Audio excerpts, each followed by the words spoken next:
وہ اللہ تعالیٰ نے حکم فرمایا کہ اللہ کی رسی کو مضبوطی سے تھام لو اور فرقوں میں نہ بٹو۔ اللہ تعالیٰ نے یہ واضح الفاظ میں اسے ذکر فرمایا کہ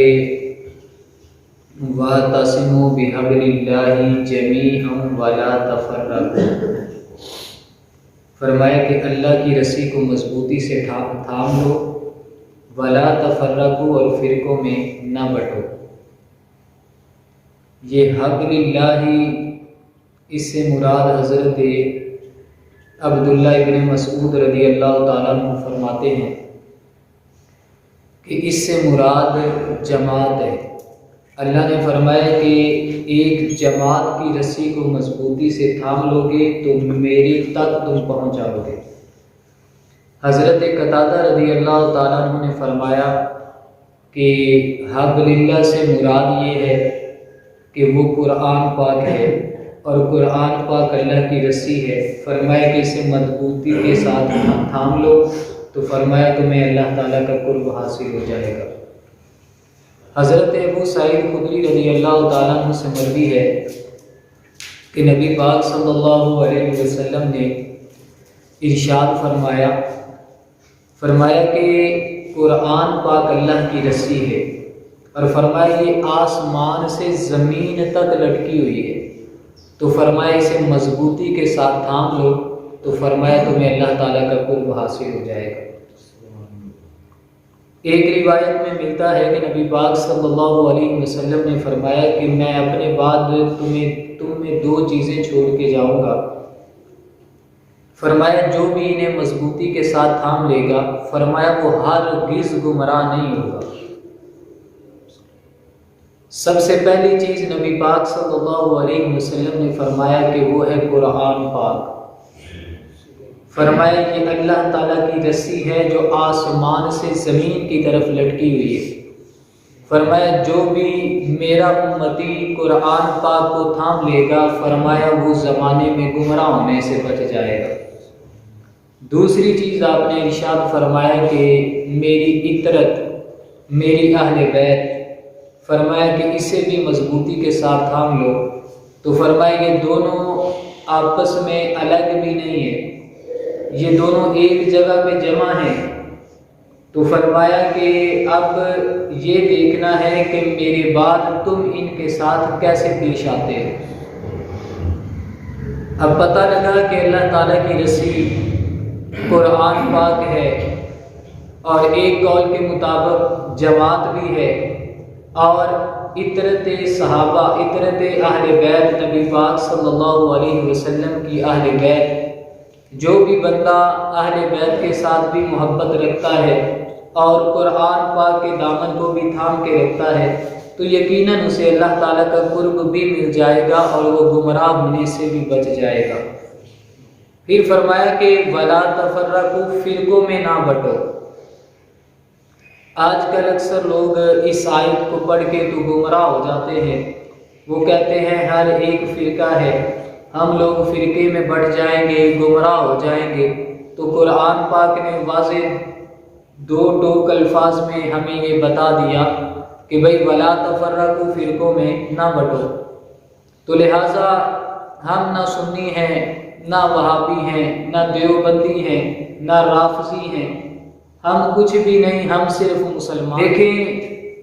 یہ بات سمجھنے کی ہے، کوئی وہابی ہے تو وہ مسلمان ہے، پہلے جس نے کلمہ پڑھا ہے وہ مسلمان بنتا ہے، تو مسلمان کے بعد ہی اس میں کوئی اور چیز آئے گی، اس میں مسلک آئے گا، جماعت کی بات آئے گی۔ تو نبی پاک صلی اللہ علیہ وسلم کی احادیث بڑی مشہور ہے، ترمذی شریف میں نبی پاک صلی اللہ علیہ وسلم نے ارشاد فرمایا میری امت بنی اسرائیل کے برابر اعمال کرے گی، میری امت بنی اسرائیل کے برابر عمل کرے گی۔ فرمایا اگر کسی نے بنی اسرائیل میں اپنی ماں کے ساتھ بدکاری کی ہے تو فرمایا میری امت میں بھی کچھ لوگ ایسے کریں گے، اور فرمایا کہ بنی اسرائیل وہ 72 فرقوں میں بٹ گئے، اور فرمایا میری امت کے 73 فرقے ہوں گے۔ اور فرمایا ان میں سے ایک جنت میں جائے گا، باقی سارے جہنم میں جائیں گے۔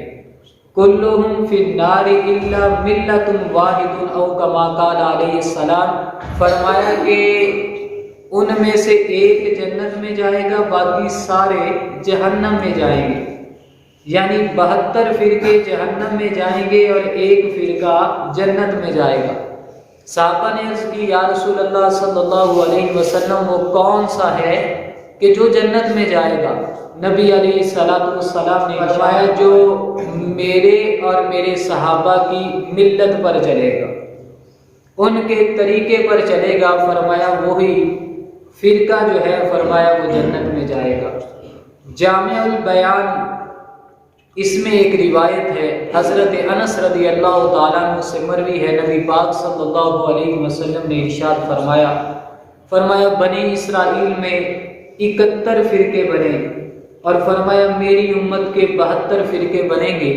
اور فرمایا صحابہ نے عرض کی یا رسول اللہ صلی اللہ علیہ وسلم، اور نبی علیہ السلام نے فرمایا ان 72 فرقوں میں سے ایک جنت میں جائے گا، باقی سارے جہنم میں جائیں گے۔ تو صحابہ نے عرض کی یا رسول اللہ وہ کون سا ہے؟ تو نبی پاک صلی اللہ علیہ وسلم نے ایسے اپنی مٹھی بند کی، اور مٹھی بند کرنے کے بعد آپ نے فرمایا جو ایک جماعت ہوگی، یعنی جو جماعت کے ساتھ مل جائے گا فرمایا وہ جنت میں چلا جائے گا، اور فرمایا جو جماعت سے دور رہے گا فرمایا وہ جہنم میں جائے گا۔ تو فرمایا اب یہ نہیں ہے، بعض لوگوں نے یہ کہنا شروع کر دیا نہیں جی نہیں، یہ جو 73 فرقے ہیں یہ سارے کے سارے جہنم میں جائیں گے، جنت میں وہی جائے گا جو اللہ اور اس کے رسول کی بات مانتا ہے۔ تو میں اس سے یہ سوال کرتا ہوں کہ تیری بات معتبر ہے یا نبی علیہ السلام کی بات معتبر ہے؟ نبی پاک صلی اللہ علیہ وسلم فرما رہے ہیں کہ میری امت کے پچھلی بنی اسرائیل کے 72 فرقے تھے، فرمایا میری امت کے 73 بنیں گے، اور فرمایا ان میں سے ایک جنت میں جائے گا۔ نبی پاک صلی اللہ علیہ وسلم نے یہ نہیں فرمایا کہ یہ 73 کے 73 جہنم میں جائیں گے، بلکہ آپ علیہ السلام نے فرمایا انہی 73 میں سے فرمایا ایک فرقہ وہ جنت میں جائے گا۔ صحابہ نے جب عرض کی یا رسول اللہ وہ کون سا ہے؟ تو نبی پاک صلی اللہ علیہ وسلم نے فرمایا کہ وہ اس فرقہ یعنی وہ فرقہ ہے فرمایا جو میری ملت پر چلے گا، میرے صحابہ کی ملت پر چلے گا، یعنی ہوگا انہی 73 میں سے،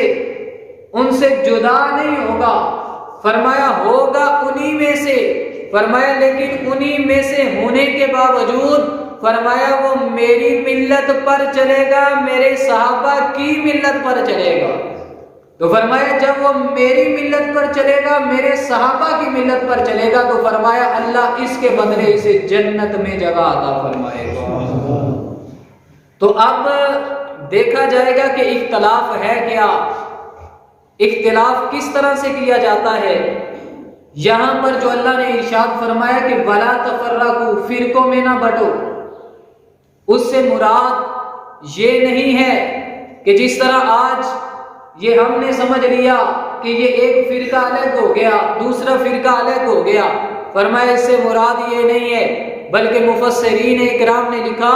کہ اس سے مراد یہ ہے کہ حسد کی بنا پر آپ نے آپ سے جدا ہو کے ایک فرقہ نہ بنا ہو، بغض کی بنا پر اپنے آپ سے جدا ہو کے ایک فرقہ نہ بنا دو، فرمایا کہ فرقہ نہ بنو، حسد کی وجہ سے حاسدین میں شامل نہ ہو جاؤ، فرمایا اسے فرقہ کہا گیا ہے۔ اور یہ بھی فرمایا کہ یہ جو ذکر کیا گیا ہے یہاں عقائد کے لحاظ سے بات ہے، کہ یعنی دیکھا جائے گا کہ عقائد کس کے درست ہیں۔ حضرت آدم علیہ نبینا علیہ السلام سے لے کر نبی پاک صلی اللہ علیہ وسلم تک تمام آسمانی کتابوں پر ایمان لایا جاتا رہا، یہ عقیدہ ہے، تمام فرشتوں پر ایمان لایا جاتا رہا، یہ عقیدہ ہے۔ تو فرمایا یہ عقیدے کی باتیں ہیں، فرمایا ان کی وجہ سے فرقوں میں نہ بٹو۔ اب دیکھا جائے گا کہ ان عقائد کی وجہ سے کون فرقوں میں بٹا ہے۔ کچھ لوگ ایسے ہو گئے نعوذ باللہ جو صحابہ کو برا کہتے ہیں، کچھ ایسے ہو گئے جو اہل بیت کو برا کہتے ہیں، کچھ ایسے ہو گئے جو ملائکہ کو برا کہتے ہیں، کچھ ایسے ہو گئے جو قرآن پاک کے پاروں کا انکار کرنا شروع کر دیا۔ تو فرمایا کہ یہ عقائد ہیں، یہ عقائد ہیں۔ فرمایا ان عقائد کی وجہ سے فرقوں میں نہ بٹو۔ فرمایا جو اپنے عقائد خراب کر لے گا، فرمایا وہ بندہ فرقوں میں بٹ جائے گا۔ اللہ نے عقائد میں خرابی سے منع فرمایا ہے۔ جن کے عقائد خراب ہیں، کوئی صحابہ کو برا کہتا ہے، کوئی اہل بیت کو برا کہتا ہے، کوئی قرآن پاک کے پاروں کی کمی کا ذکر کرتا ہے، کوئی حضرت جبریل علیہ السلام کو نعوذ باللہ طرح طرح کے الفاظ کہتا ہے، تو فرمایا کہ جو بندہ اس انداز سے چلتا ہے، فرمایا وہ بندہ فرقوں میں بٹ چکا ہے۔ فرمایا صحیح کون ہے؟ جس کا عقیدہ درست ہے۔ اور اگر بات کریں جس طرح آج اماموں پر اعتراض کیا جاتا ہے کہ امام ابو حنیفہ رحمۃ اللہ علیہ کو ماننے والے رفع دین کے بغیر نماز پڑھتے ہیں، اور امام حنبل رحمۃ اللہ علیہ کو ماننے والے وہ رفع دین کر کے نماز پڑھتے ہیں، امام مالک کو ماننے والے ہاتھ چھوڑ کے نماز پڑھتے ہیں۔ تو یہ اماموں کی اپنی جو ہے اپنے اختلافات ختم نہیں ہوئے، تو یہ عوام کی کیا اصلاح کریں گے؟ اس طرح کے اعتراض کر کے عوام کو گمراہ کیا جاتا ہے، عوام کو دین سے دور کیا جاتا ہے۔ تو اس کا جواب یہ ہے کہ ارے تو نے صحابہ کی زندگی کا مطالعہ نہیں کیا، تو نے صحابہ کی زندگی کو پڑھ کے نہیں دیکھا۔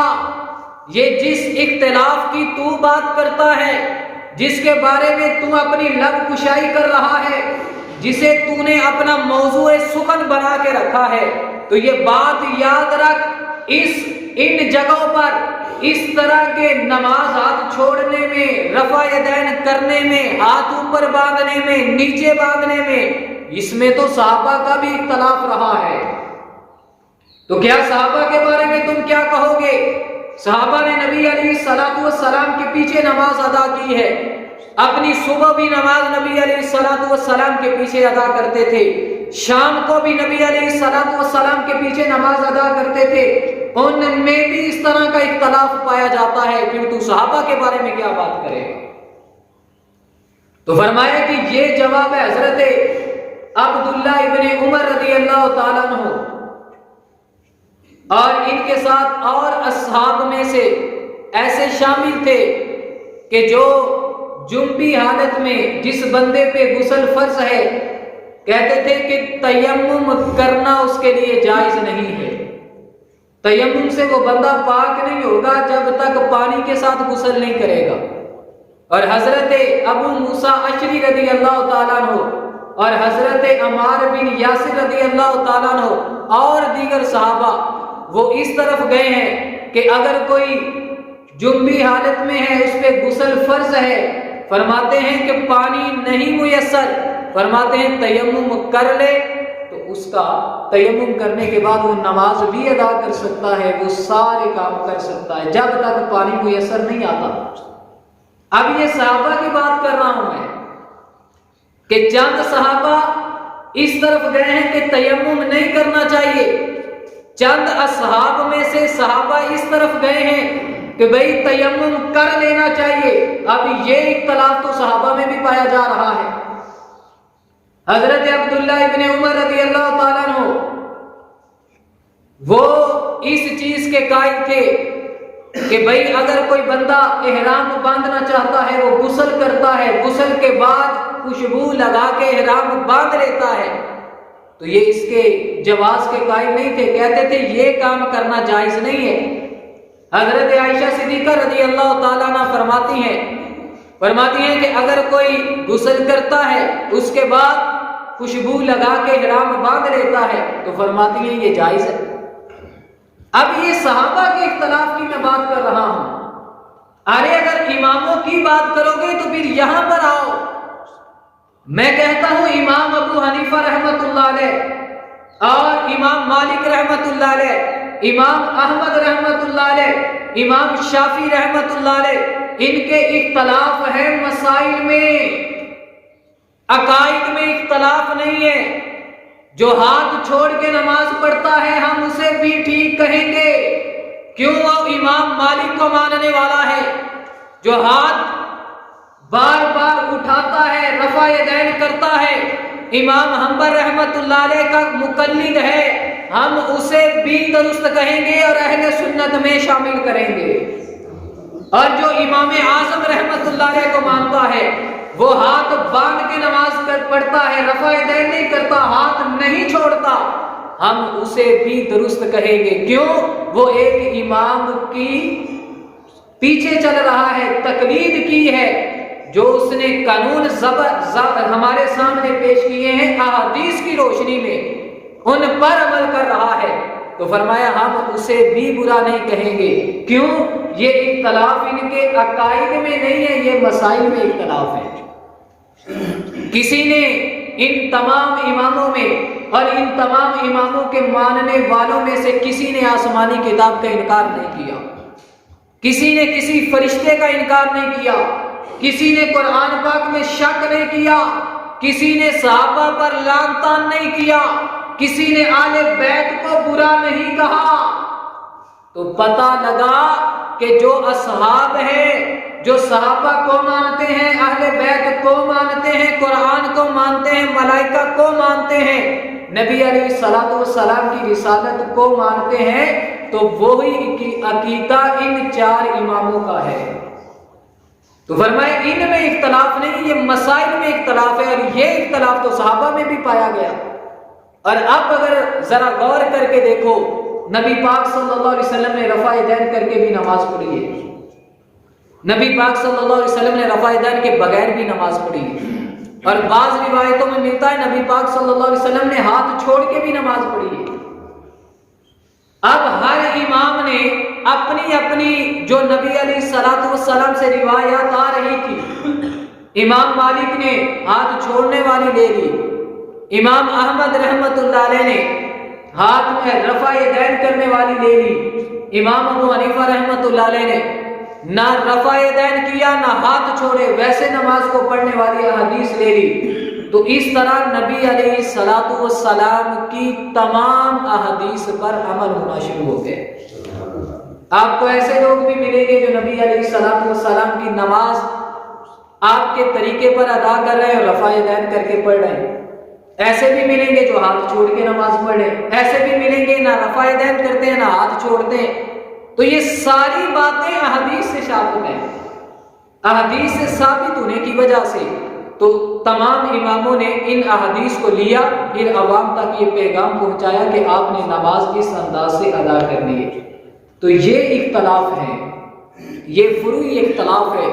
یہ عام ایک بندہ گھر میں رہتا ہے نا، باپ بیٹے کا اختلاف ہو سکتا ہے۔ تو اللہ نے منع کیا دو چیزوں سے، فرمایا وَلَا تَفَرَّقُوا، فرمایا حسد کی وجہ سے فرقوں میں نہ بٹو، کسی کی بغض کی وجہ سے فرقوں میں نہ بٹو، فرمایا عقائد کی وجہ سے فرقوں میں نہ بٹو۔ تو اب ہم دیکھیں گے کہ کون سا ایسا مسلک ہے ان تمام فرقوں میں کہ جو حق کا داعی ہے، جو حق پر چل رہا ہے، جو صحابہ کو بھی اپنے سر کا تاج سمجھتا ہے، جو اہل بیت کو بھی اپنے سر کا تاج سمجھتا ہے، جو قرآن کو بھی مضبوطی سے تھامتا ہے، جو اولیاء اللہ سے بھی محبت کرتا ہے، اور نیچے تک جو اللہ نے حکم فرمایا فرشتوں سے بھی محبت کرتا ہے، اور تمام آسمانی کتابوں کو بھی صحیح اور حق مانتا ہے، صحیفوں پر بھی ایمان لاتا ہے، تو اس میں صرف ایک نام آئے گا جسے اہل سنت و جماعت کہا جاتا ہے، سبحان اللہ، جو نہ صحابہ کو برا کہتے ہیں نہ اہل بیت کو برا کہتے ہیں، نہ قرآن میں کوئی کمی کرتے ہیں نہ کسی فرشتے کو برا کہتے ہیں۔ تو پتہ لگا اگر ان احادیث کی روشنی میں ہم دیکھیں جو نبی علیہ الصلوۃ والسلام کے فرامین ہیں، تو وہ 73 فرقوں میں ایک جنت میں جائے گا، جو نبی علیہ الصلوۃ والسلام نے ارشاد فرمایا میرے طریقے پر ہوگا اور میرے اصحاب کے طریقے پر ہوگا، تو وہ یقیناً اللہ تعالیٰ نے اہل سنت و جماعت کو یہ چیز ایک روایت میں یہ بھی ذکر آیا، فرمایا کہ پچھلی بنی اسرائیل کے 71 بنے، میری امت کے 72 بنیں گے، جنت میں ایک جائے گا۔ تو صحابی فرماتے ہیں جب نبی علیہ الصلوۃ والسلام سے عرض کی کہ یا رسول اللہ وہ کون سا ہے، تو نبی پاک صلی اللہ علیہ وسلم نے ایسے مٹھی باندھ دی اور فرمایا وہ جو جماعت ہوگی۔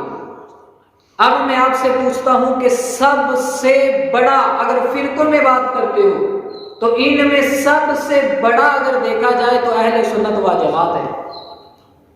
اطاری بھی سنی، نقش بندی بھی سنی، کلندری بھی سنی، امام حنبل رحمۃ اللہ علیہ کو ماننے والے بھی سنی، امام مالک کو ماننے والے بھی سنی، امام شافعی کو ماننے والے بھی سنی، امام ابو حنیفہ رحمۃ اللہ علیہ کو ماننے والے بھی سنی۔ تو کثرت بھی ان کی بہت زیادہ ہے، تو پتہ لگا کہ یہ فرقہ جماعت پر، اس لیے اب ہمیں فیصلہ خود کرنا ہے اور ان لوگوں کی باتوں میں نہیں آنا جو لوگ پاک صلی اللہ علیہ وسلم نے فرمایا ہے کہ جو میری ملت پر ہوگا، میری صحابہ کی ملت پر ہوگا، وہ کون ہے؟ آپ نے فرمایا کہ اگر اب دیکھ لو ان پورے 73 فرقوں میں جو بن چکے ہیں یا بن رہے ہیں قیامت تک بنیں گے، ان میں بندہ دیکھ لے کون صحابہ کو بھی اچھا کہتا ہے، صحابہ کی زندگی پر عمل کرتا ہے، آل بیت کی زندگی پر عمل کرتا ہے، قرآن پاک کو مانتا ہے، فرشتوں کے بارے میں اپنا عقیدہ درست رکھتا ہے، تو یقیناً ایک ہی سامنے آئے گی، اسے اہل سنت و جماعت کہا جاتا ہے۔ تو اس لیے میں دعا کروں کہ اللہ تعالیٰ ہمیں ان مسائل کو سمجھ کے اس پہ عمل کی توفیق عطا فرمائے،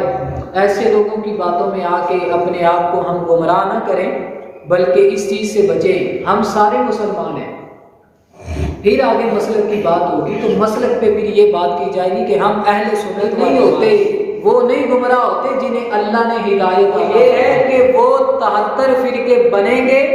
اور ان فرقوں میں سے ایک فرقہ جنت میں جائے گا، اور ایک کے مطابق فرمایا جو میری سنت پر ہوگا اور میرے اصحاب کی سنت پر ہوگا، اور دوسری حدیث کی روشنی میں جو جماعت کے ساتھ مل جائے گا۔ جماعت بھی دیکھا جائے تو سواد اعظم اہل سنت و جماعت کو کہا جاتا ہے، اور جو نبی علیہ الصلوۃ والسلام اور آل بیت اور اصحاب کو اچھا جانتے ہیں وہ بھی اہل سنت و جماعت ہے۔